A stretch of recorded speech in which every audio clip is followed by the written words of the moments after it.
When I saw my husband scrolling through my phone, my heart skipped a beat, not from fear of being caught, but because I remembered what was still there. Those messages. The ones I forgot to delete. I lunged forward, trying to snatch it from his hands, but he pulled back, fast and focused, reading line after line.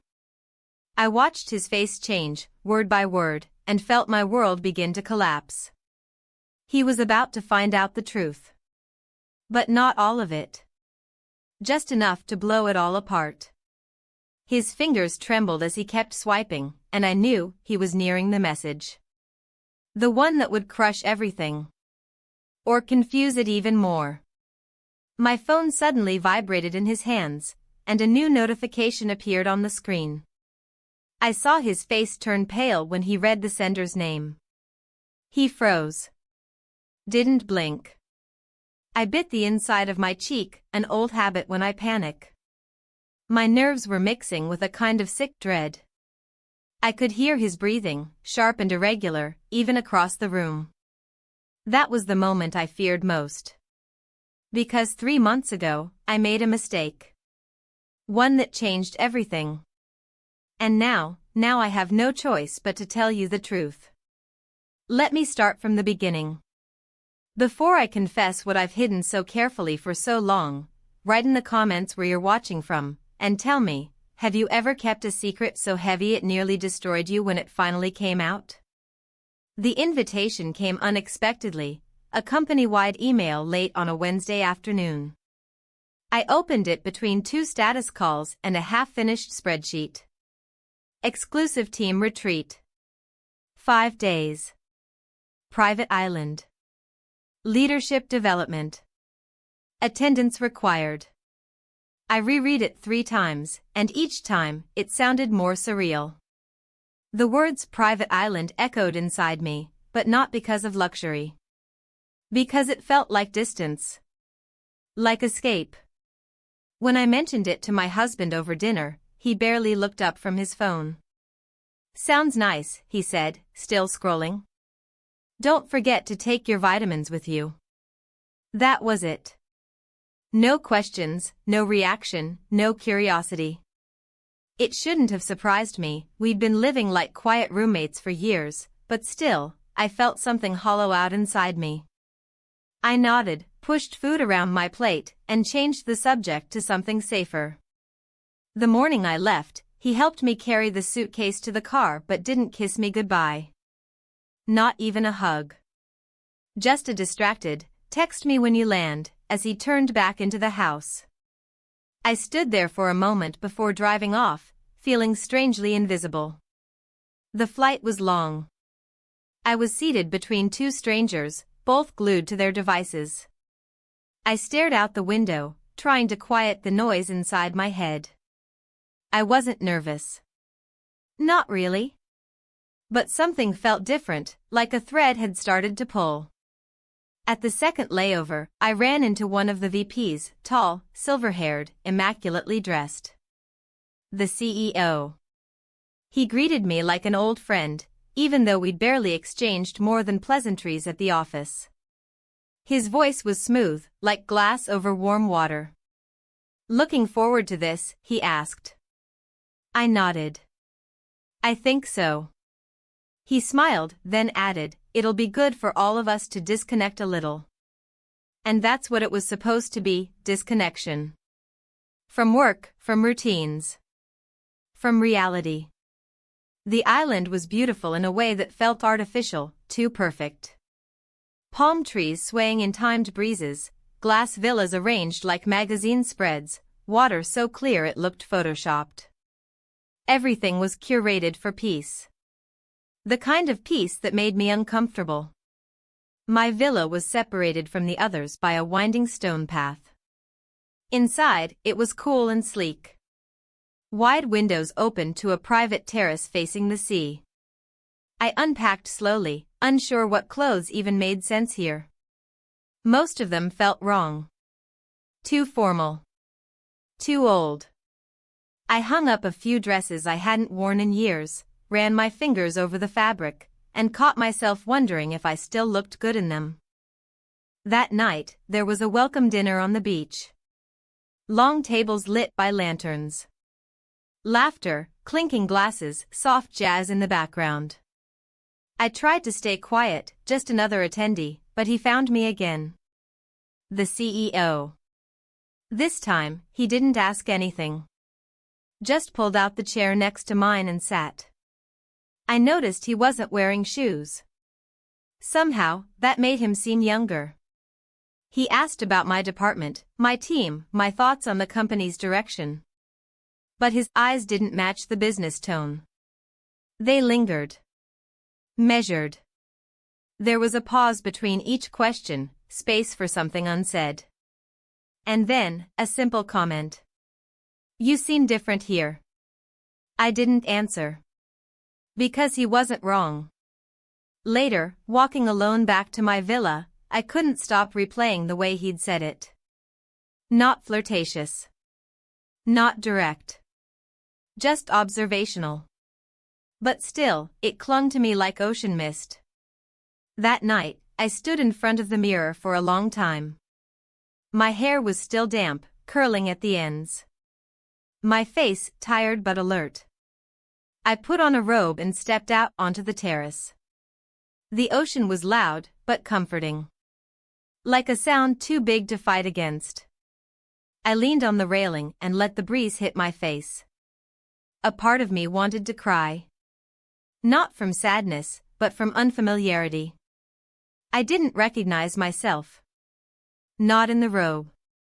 Not in the silence. Not in the way my skin tingled from the attention I'd received. Before bed, I texted my husband, "Landed safe. Beautiful here." He responded 20 minutes later. "Glad. Don't forget to drink enough water." I set the phone face down. That night, I dreamed of waves crashing against a shore I didn't know. I woke up with my hands clenched into fists and my chest aching with something I couldn't name. This wasn't a story about love at first sight. Or even attraction.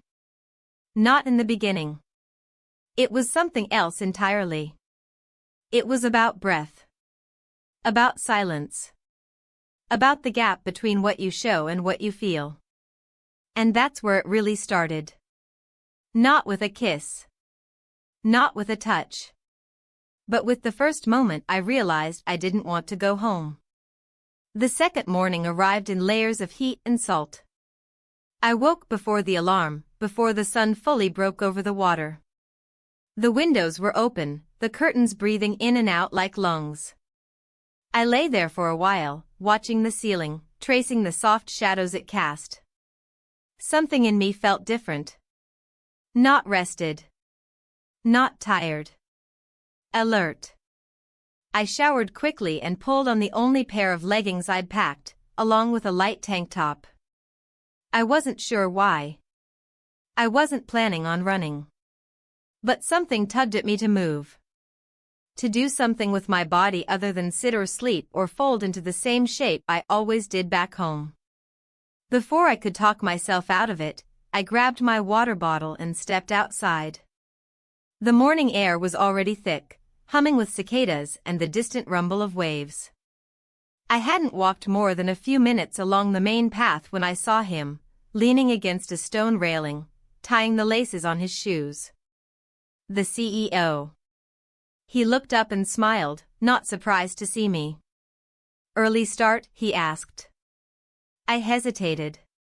"Couldn't sleep." "Me neither," he said. "I was just about to run the North Trail.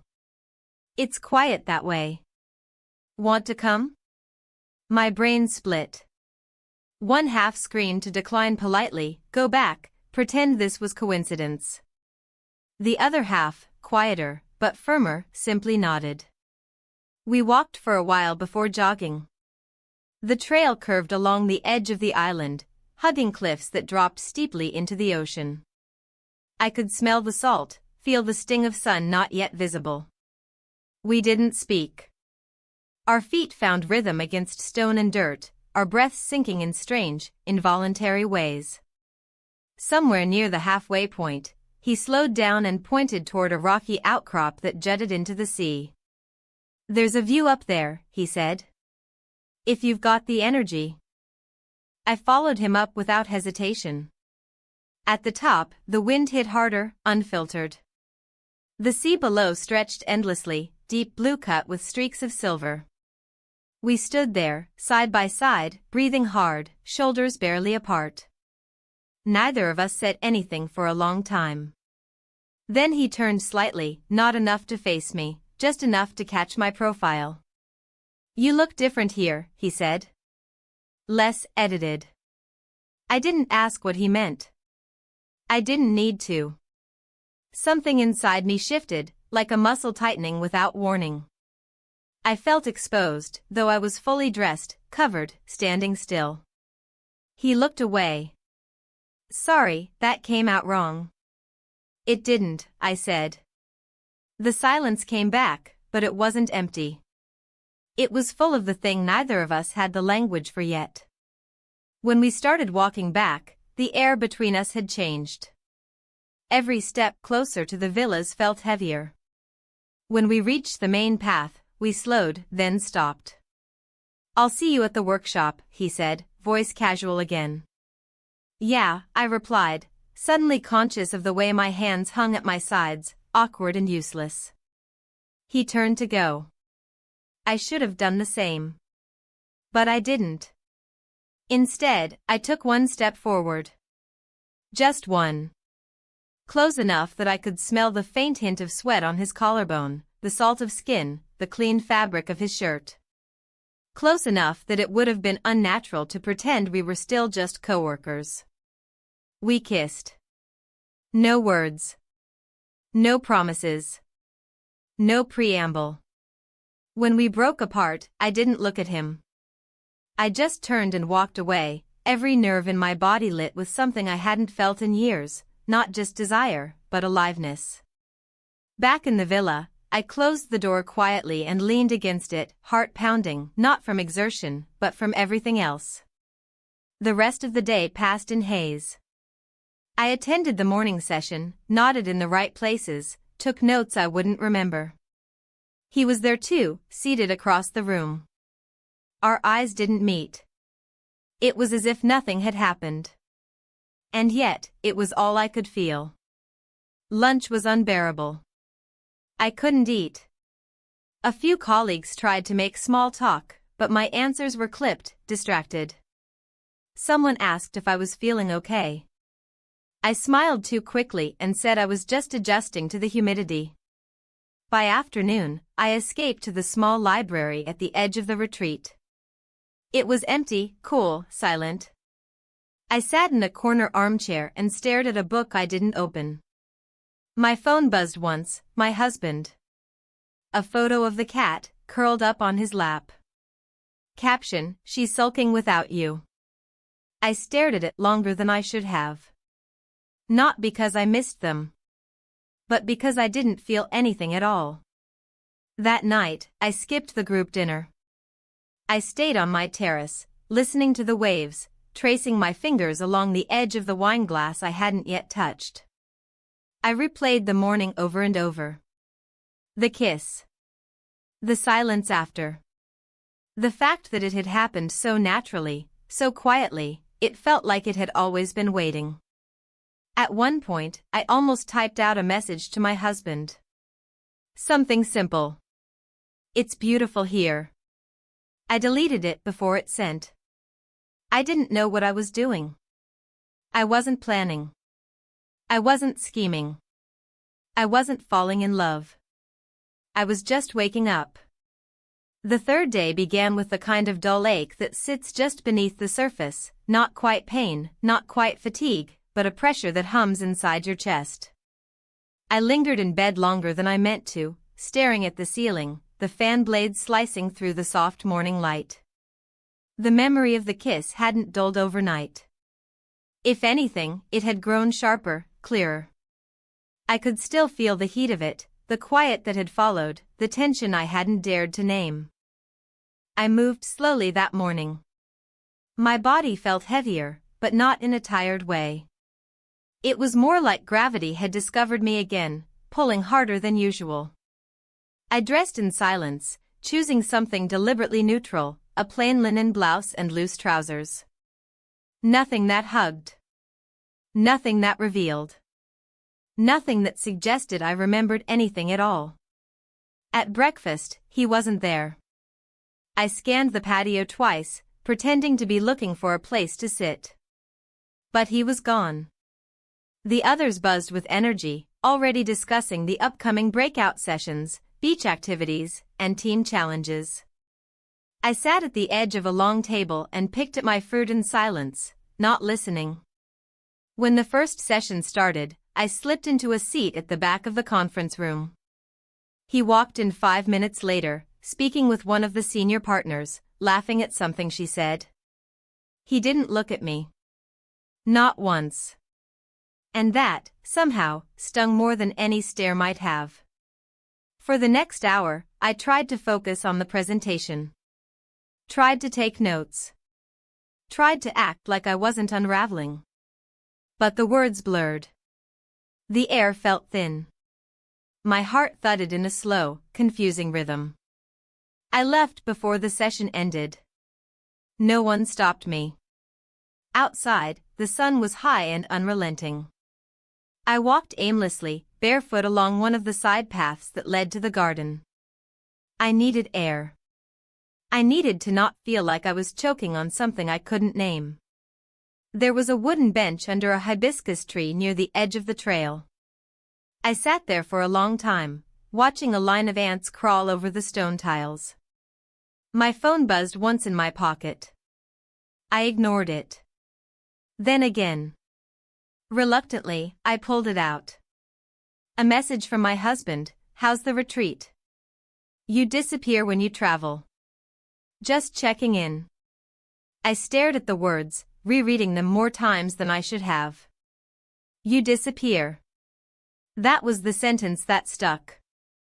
Not because it was cruel, but because it was true. I didn't answer. Later that afternoon, I ran into one of the younger managers by the juice bar. She was cheerful, talkative, one of those people who thrived in social situations I found exhausting. "You okay?" she asked.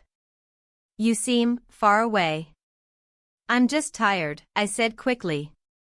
She smiled in a way that didn't quite reach her eyes. "Be careful. This place has a way of making people see what they've been avoiding." I wasn't sure if it was meant as a joke. But it landed with weight. I retreated to my villa. Closed the curtains. Sat on the edge of the bed and breathed slowly, deliberately, like I had once been taught in a yoga class I never returned to. Inhale. Hold. Exhale. Repeat. Still, the knot in my stomach remained. When I finally stepped outside again, it was late afternoon. The sun had dipped just enough to cast long shadows across the stone paths. I wandered down toward the small spa building, not for a treatment, just to sit in the shaded waiting area that smelled faintly of eucalyptus and orange blossom. He was there. Seated at the far end of the deck, a book open on his lap, though his eyes weren't on the pages. He didn't seem surprised to see me. Didn't shift or gesture. Just looked up and gave the smallest nod. I froze. Not because I didn't want to see him. But because I did. I sat on the opposite side of the deck. Close enough to hear the breeze in the bamboo trees. Far enough to pretend we were strangers again. We didn't speak. Not even a glance. But the air between us felt thick, charged. Every movement felt louder than it should have. The way I crossed my legs. The way he turned a page. The way we didn't breathe at the same time. After what felt like an hour, or maybe just 10 minutes, he stood up, closed his book, and walked toward the stairs. But before disappearing down them, he paused. Not looking at me, but speaking into the air. Some moments don't ask to be understood. They just exist. And then he left. I sat there long after he'd gone, the words echoing in my chest like a drumbeat. Not a confession. Not a plea. Just a statement. Unapologetic. Unfinished. That night, I returned to the main building for dinner. I didn't want to, but isolation had started to feel like suffocation. The long tables were already half full. I found a seat at the far end, away from the cluster of louder voices. He wasn't there. But his absence now was just as loud as his presence used to be. Every laugh I heard, every fork hitting a plate, every movement, it all felt hollow. Like the retreat had cracked open something I couldn't close again. I left before dessert. Back in the villa, I checked my phone again. Still no reply from my husband. I opened our last message thread. His photo with the cat. My unread silence. I typed, "Everything's fine. Just tired. Workshops all day." Then deleted it.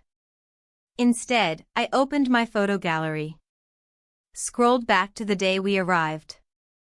There were only a handful of pictures, sunsets, the view from my terrace, a blurry shot of a cocktail. But in one of them, taken by someone else and shared in the group chat, I was visible in the background. He was next to me. We weren't touching. We weren't even looking at each other. But something about the space between us, something invisible, jumped off the screen. I saw it now. Clear as day. That evening, I went back out onto the terrace. The ocean was louder tonight, windier. I wrapped a shawl around my shoulders and stood at the railing, watching the horizon vanish into darkness. I didn't cry. I didn't speak. I didn't move. I just let the night hold me, wondering what else I might let in before this trip ended. The fourth day began with the sound of rain tapping against the wide glass windows of the villa. It was steady, rhythmic, a soft percussion that made the world feel farther away. I stayed in bed longer than I had any other morning on the island. Not out of fatigue, but avoidance. There was something comforting about the rain, something that made stillness feel justified. I finally forced myself to get up, pulled on a thin sweater over my camisole, and made tea in silence. The villa was quiet, too quiet.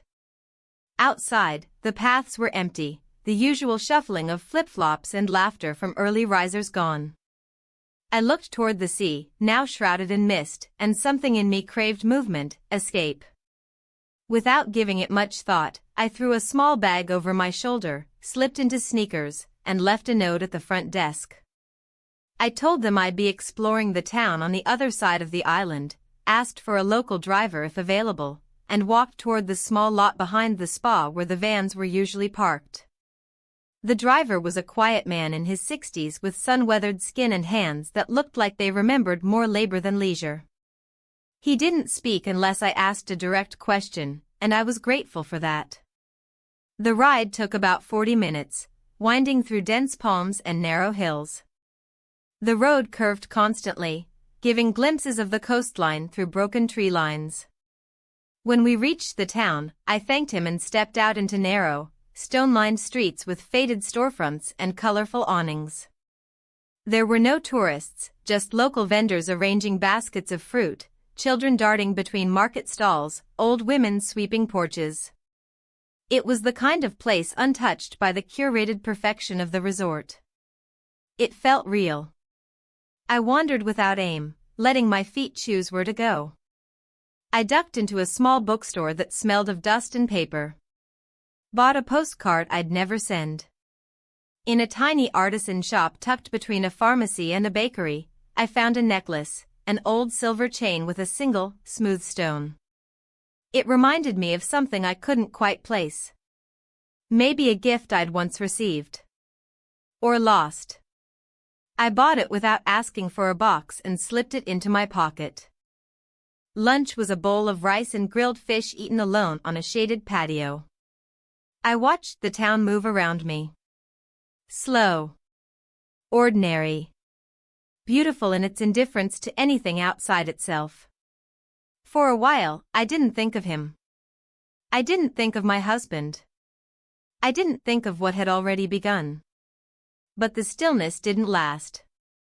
Because when I got up to pay, I saw my reflection in the small mirror above the cashier's counter. And for a moment, I didn't recognize myself. It wasn't the clothes. Or the hair. It was the eyes. Something about them looked unfamiliar. Like I was wearing someone else's skin. Someone who didn't quite belong to the life she'd built. On the drive back, the rain returned. Stronger now, cascading down the windshield and sheets. The driver said nothing. I closed my eyes, leaned my head against the cool glass, and let the island blur. By the time we reached the resort, the rain had eased into mist again. I thanked the driver and walked slowly back to my villa. As I reached the stairs, I saw him, standing near the entrance, holding a to-go cup and a paper bag. His shirt was slightly damp, clinging to his shoulders. "I thought you might be back around now," he said, holding out the bag. "Tea.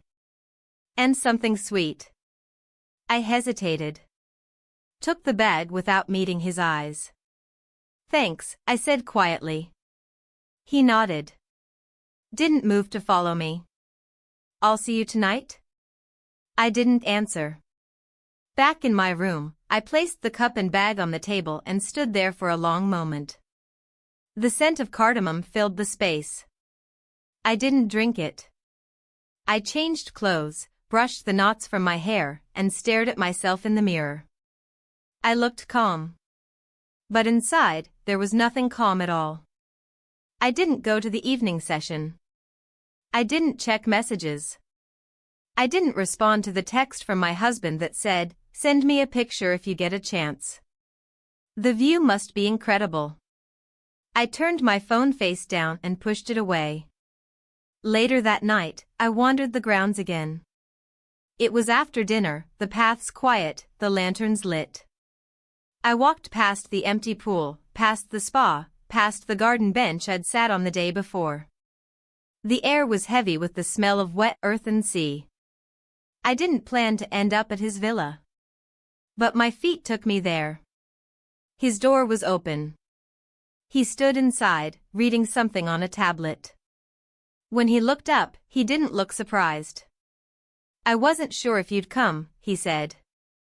I wasn't either. I didn't cross the threshold. I didn't sit down. I stood in the doorway, unsure why I'd come. Not for answers. Not for promises. "I went into town," I said finally. "I needed to see something real." He nodded once, slowly. "And did you?" "I'm not sure." We stood there in silence. Not awkward. Not intimate. Just silence. After a while, I said, "I should go." He didn't stop me.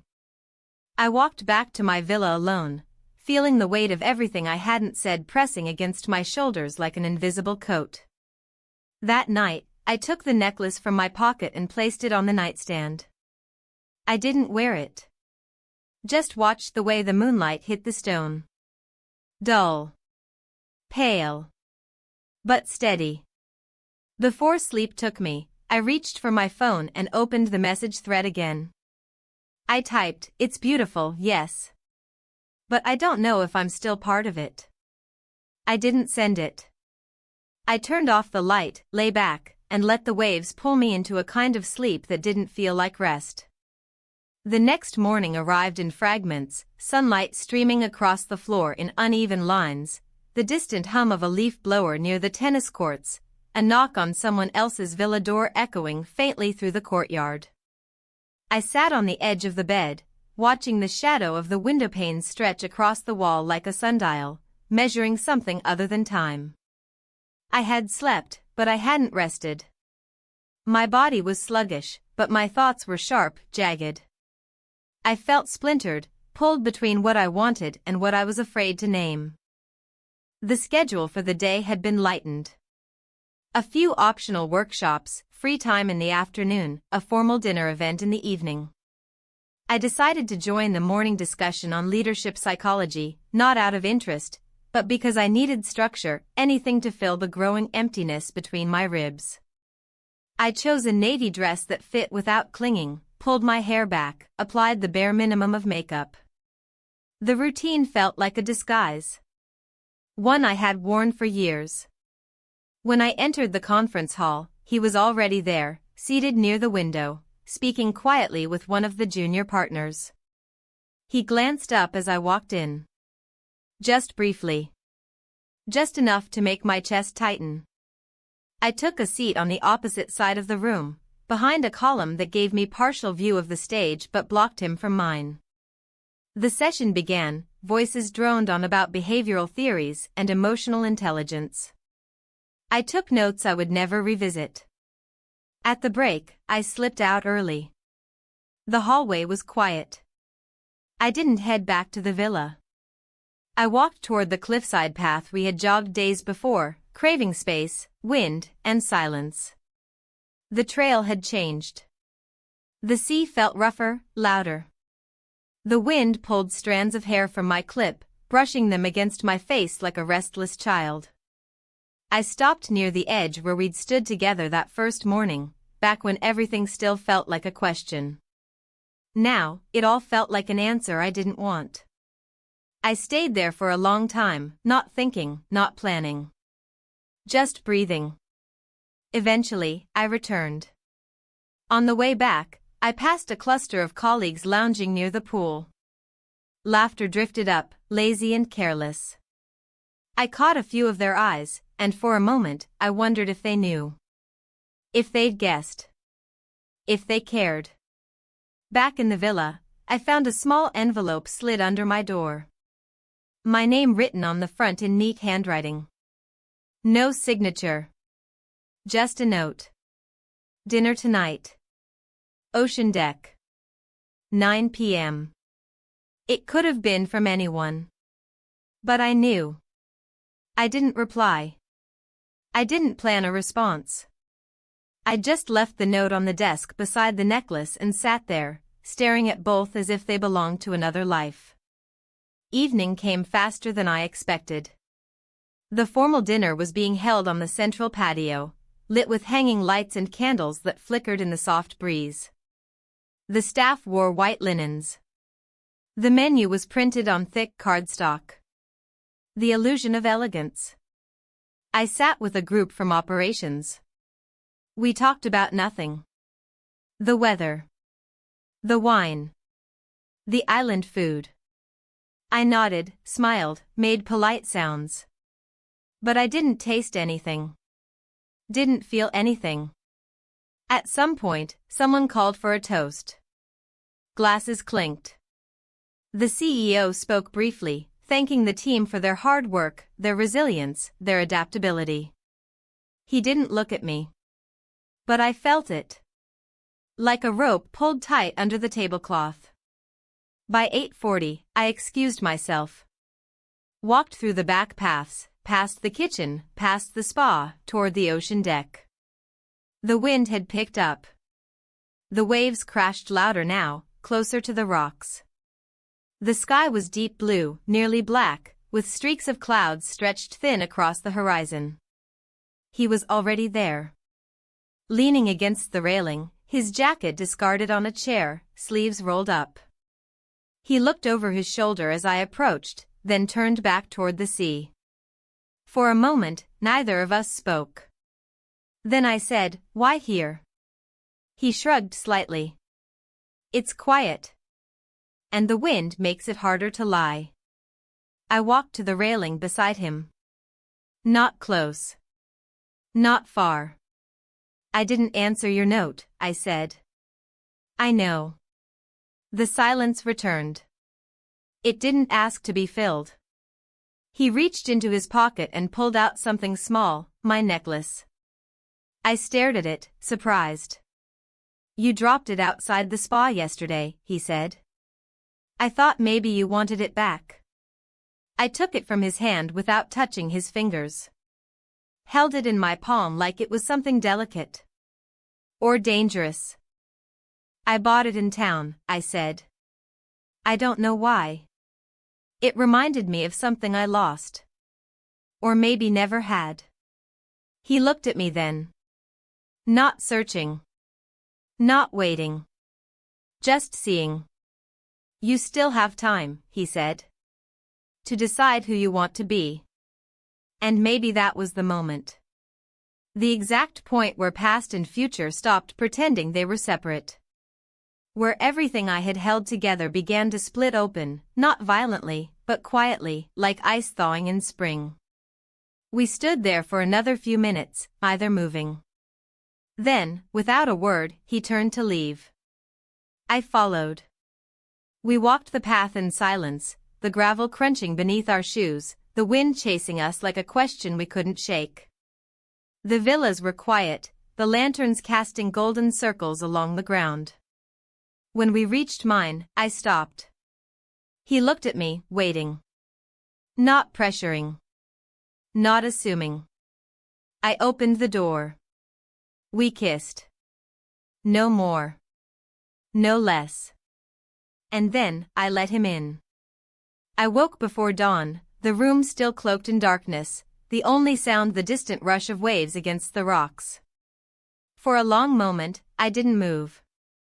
My body felt heavy with sleep, but my mind had already begun to stir, threading together images, sensations, thoughts I wasn't ready to face. The stillness in the air wasn't peace. It was suspension. A waiting. The bed beside me was empty. I turned my head slightly and saw the door to the terrace ajar. The curtains moved with the breeze, letting in the faintest outline of ocean light. I rose slowly, wrapped the robe around my shoulders, and stepped outside. He stood with his back to me, leaning on the railing, shirt wrinkled from sleep, bare feet planted firmly against the stone. He didn't turn when I joined him. For a few moments, we simply looked out at the horizon, the sky slowly bleeding into soft blue. Neither of us spoke. There was no need. Eventually, he exhaled and said, I should get going. I nodded, though part of me wanted to stop him. Not to cling, not to chase. Just to prolong the quiet. But I didn't. He turned, walked past me without brushing my arm or meeting my eyes. At the door, he paused. Take care today, he said. And then he was gone. The silence that followed was different. Not heavy. Not cold. Just final. I stayed on the terrace until the sun had fully risen, casting gold across the ocean. Then I went back inside, made tea, and sat by the window with my journal in my lap. I didn't write. Just held the pen like it might offer a map back to the person I used to be. Later that morning, I joined one of the nature walks organized by the retreat staff. A group of us followed a guide through winding jungle trails, stopping occasionally to observe local plants or listen to birds I couldn't name. It felt like a dream, everything both vivid and distant. One of the women walking beside me asked if I'd been enjoying the trip. I said yes, and the word felt foreign in my mouth. Not a lie. Not quite the truth. After lunch, I retreated to the library, craving the cool silence of books and unread pages. I sat in the corner again, the same armchair as before. A different book in hand, but I didn't open it. My thoughts wandered, not just to him, but to home. To the house with its neatly folded towels, the kitchen with its unspoken routines, the man who still texted me updates about the cat and the garden but hadn't once asked how I felt. There had been no messages today. It was both a relief and a wound. By late afternoon, clouds began to gather again. The wind picked up. A distant rumble of thunder echoed over the hills. I stood at the villa window, watching the sky shift. Something about it felt appropriate. Like the island was preparing for a storm it couldn't delay. At dinner, the energy had changed. People were quieter. Maybe it was the weather. Maybe something else. I sat with a different group this time, closer to the center of the patio, but I barely contributed. My plate remained mostly full. He wasn't there. When dessert came, I slipped away unnoticed, walking the outer path that looped past the spa and toward the cliffs. The wind had picked up, stronger now, tossing my hair across my face and forcing my steps to slow. I reached the lookout we had visited on the second day and leaned against the railing, breathing deeply. And then, I wasn't alone. He stood a few feet away, hands in his pockets, eyes on the sea. He didn't speak. I didn't either. We just stood there, side by side, as the sky darkened and the first drops of rain began to fall. There was no tension. No urgency. Just presence. Finally, he said, "This doesn't change anything you don't want it to." I nodded, not because I agreed, but because I didn't know how else to respond. He turned to leave. Paused. "If you ever need to just talk," he added, "I'll listen." I waited until he disappeared down the path before moving. The rain came heavier now, and I welcomed it, letting it soak into my clothes, wash over my skin like some kind of strange permission. I walked back to the villa slowly, dripping, chilled, alive. Inside, I peeled off the wet layers, wrapped myself in towels, and stood by the mirror. My face was flushed, not from heat or embarrassment, but from something else. A kind of clarity. I saw myself not as someone lost, but as someone split open, raw, yes, but real. I sat on the bed and reached for my phone. Still no new messages. I opened the last thread from my husband and reread it. "Send me a picture if you get a chance." I had never responded. I typed a few words. Erased them. Typed again. It's hard to explain how different everything feels here. I didn't send it. Instead, I turned the phone off completely. Placed it face down. Moved to the corner of the room and opened the small closet. Inside, my suitcase sat half-packed. The contents a mix of intention and uncertainty. I picked up the silver necklace and fastened it around my neck. The stone was cool against my collarbone. Grounding. The wind howled outside. The windows shuddered. The island had finally given in to the storm. And so had I. The storm had passed by morning, leaving behind a trail of silence that felt heavier than the wind had been. The sky was pale and washed out, the clouds still lingering like afterthoughts. I stood on the terrace, wrapped in a blanket, my tea cooling in my hands, watching the ocean settle back into itself. The air smelled clean, sharp with salt and wet stone. Somewhere in the trees, birds had resumed their songs, hesitant at first, then growing bolder as if confirming the world hadn't ended in the night. I hadn't slept much. The rain had come in waves, rattling the windows, keeping my mind stirred. I had lain awake, staring into the dark, feeling the imprint of everything I hadn't said pressing down on me. The space between knowing and admitting had narrowed so much it was barely breathable. The schedule had been adjusted again, activities postponed, sessions pushed back. I had no intention of attending any of it.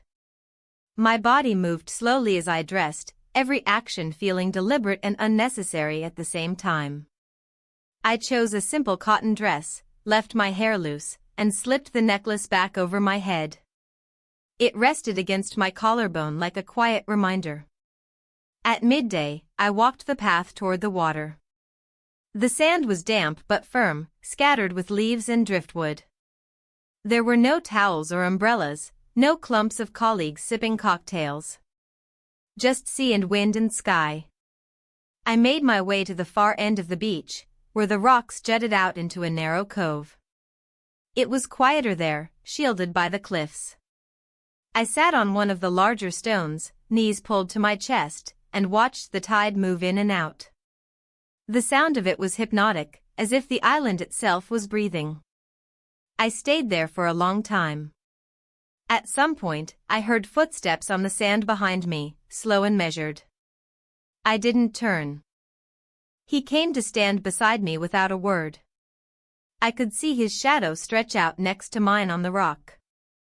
The silence between us had changed, no longer uncertain or charged, but settled, like something had completed its shape. Finally, he said, "There's a boat leaving tonight. Small group. Going around the far side of the island. Just for the view." I looked up at him, shielding my eyes from the sun. "And? You should come." I didn't answer. He didn't push. He sat beside me, not too close. We watched the waves for a while, like two people sharing a thought they didn't want to say aloud. "I've never really understood what people mean when they say they feel lost," I said eventually. "But now, I think I do." He nodded, not looking at me. "Maybe you're not lost. Maybe you've just stopped pretending you're found." The words hit something deep in my chest. I didn't respond. After a while, he stood. "Boat leaves at 7. Pier behind the south villas. No pressure." Then he walked away, his figure shrinking until it disappeared around the curve of the cliff. I stayed where I was until the sun dropped low in the sky, then walked back slowly to the villa. I didn't pack. I didn't plan. I showered, changed, and sat on the edge of the bed, watching the clock tick toward 7. And then I left. The pier was quiet, the boat small, a sleek catamaran with soft lights strung along the railings. A few others were already aboard, a couple from HR, 2 people I didn't know, and him. He stood near the edge, speaking with the captain. When he saw me, he gave a small nod, nothing more. I stepped aboard, took a seat near the front. The boat eased away from the dock with barely a ripple, the engine low and unobtrusive. We moved slowly along the coast, the cliffs turning gold in the fading light, the water glittering like glass. There was no music, no chatter. Just wind and movement. As the sky darkened, the boat slipped into a wide arc around the far end of the island. We passed narrow inlets, tall trees silhouetted against the horizon, birds skimming the surface of the water. He came to sit beside me, silent at first. "It's beautiful," I said. He glanced at me. "So are you." I didn't look at him. I couldn't. The wind picked up slightly, brushing hair across my face. I felt his fingers gently move it aside, then drop away. We didn't speak again. By the time the boat returned to the dock, the sky had turned indigo. Stars blinked overhead, hesitant at first, then steady. I stepped off without waiting for him. Walked the path alone back to my villa, the lights from other rooms flickering behind curtains. Inside, I didn't turn on the lamp. I sat on the edge of the bed in the dark, removed the necklace, and placed it back on the nightstand. Then I opened the door. He didn't say a word when I let him in. We spent the night together. Morning came slowly, not with sunlight but with a muted gray that settled over the island like fog over water. I lay still for a long time, the sheets tangled around my legs, the room filled with a quiet so complete it felt separate from the world. My eyes drifted to the window, no movement outside, no birdsong, just the pale glow of another beginning that felt more like an end. He was gone. There was no note. No sign of his presence, except for the faint indentation on the other side of the bed and the scent of his cologne still clinging to the pillow. I sat up, gathered the sheet around me, and stared into the stillness, waiting for the weight of regret to settle in. But it didn't. Not yet. Instead, I felt hollow. Not numb. Just emptied. Like whatever part of me had been unraveling over the past few days had finally come undone. I stood, dressed without thought, pulled my hair back with trembling fingers. The mirror caught my reflection in a way that startled me, there was something in my face I hadn't seen in years. Not age. Not fatigue. Something more fragile. Like I was watching the surface of a lake before a storm. My phone blinked with a notification. I hesitated before picking it up. A message from my husband. It was short. Measured. Can we talk when you get back? There was no punctuation. No emojis.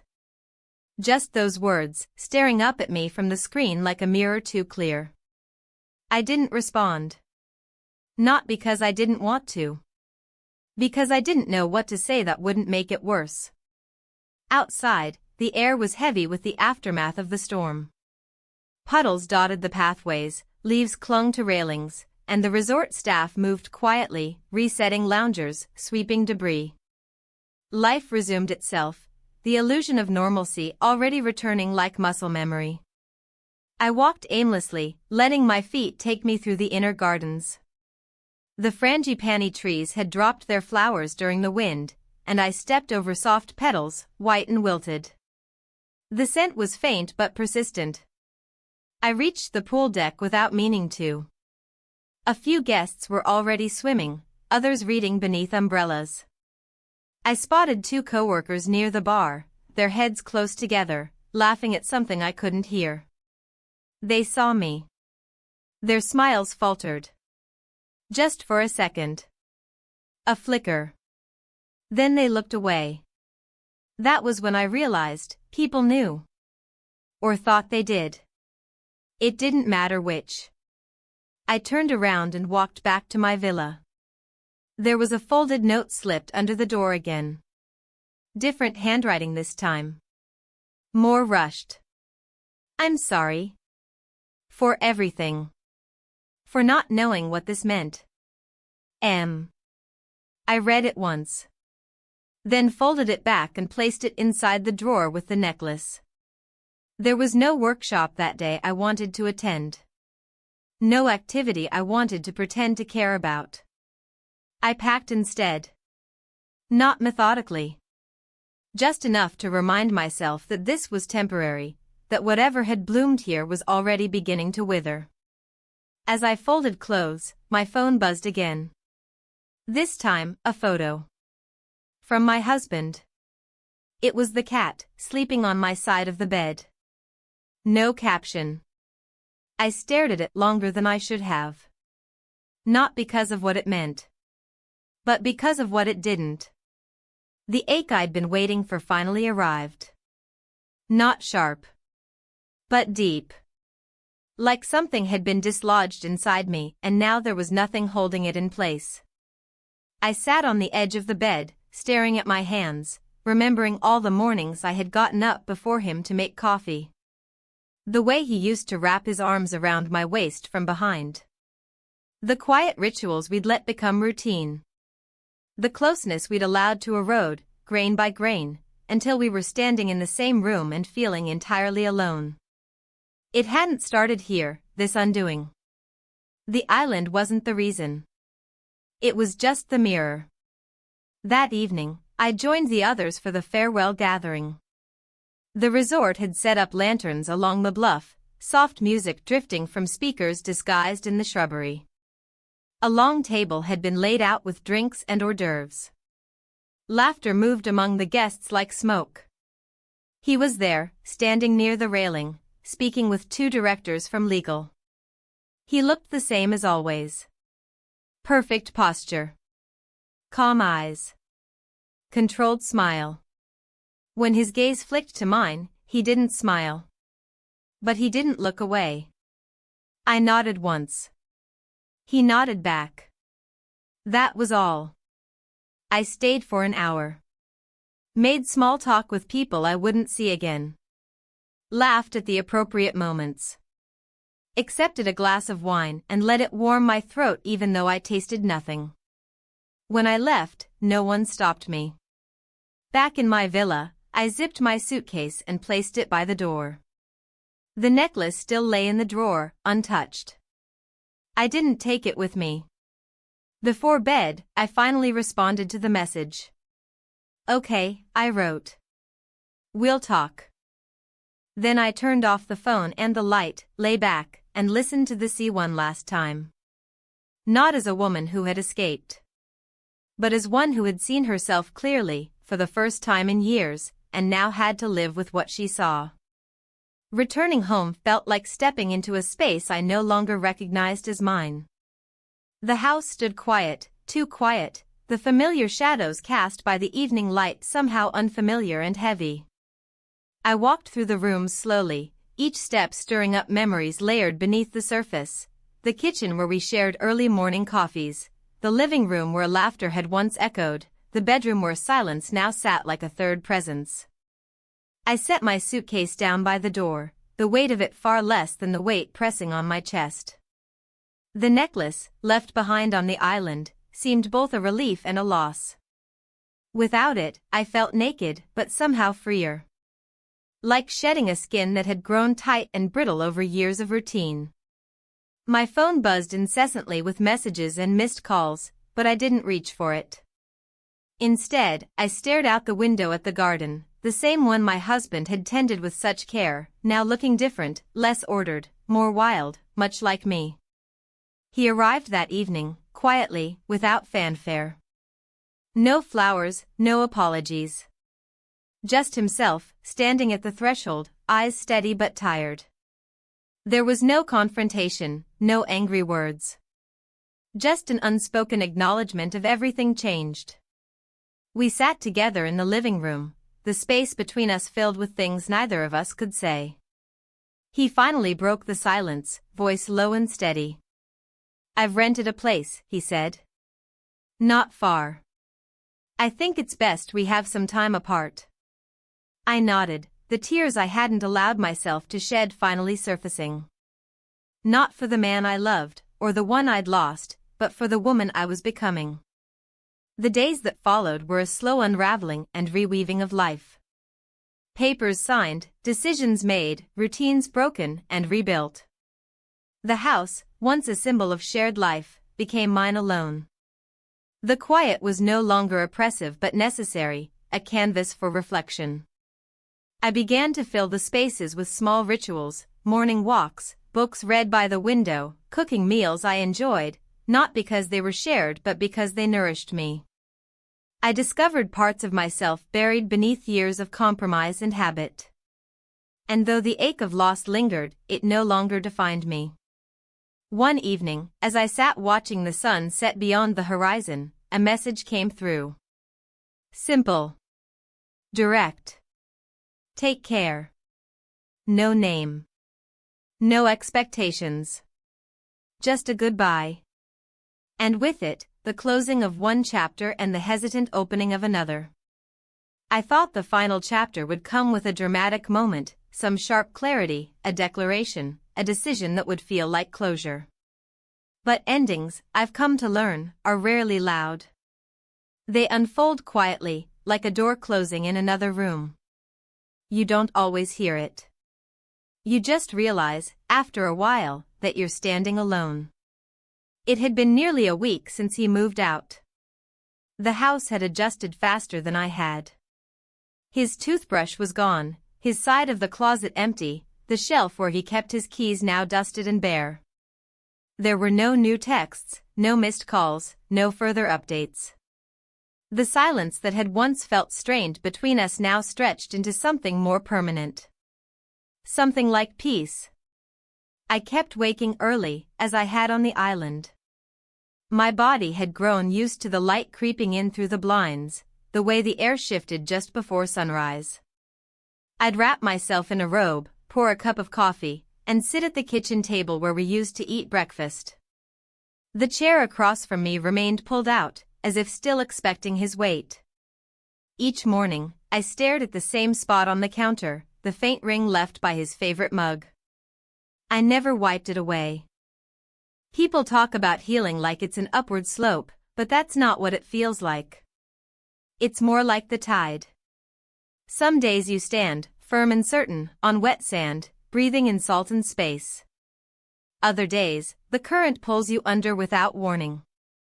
I had learned to let both exist. One afternoon, I took a walk to the edge of town, past the bookstore we used to visit, past the little park where I used to sit and wait for him after work. The trees were fuller now. The season shifting. I stood near the bench, hands in my pockets, feeling the chill creep in through the seams of my coat. A man passed by walking his dog. He nodded politely, then kept moving. I watched them go, realizing how unfamiliar everything had become. Not because it had changed, but because I had. That evening, I found the postcard I had bought in the town on the island. It had slipped between two books I'd unpacked without care.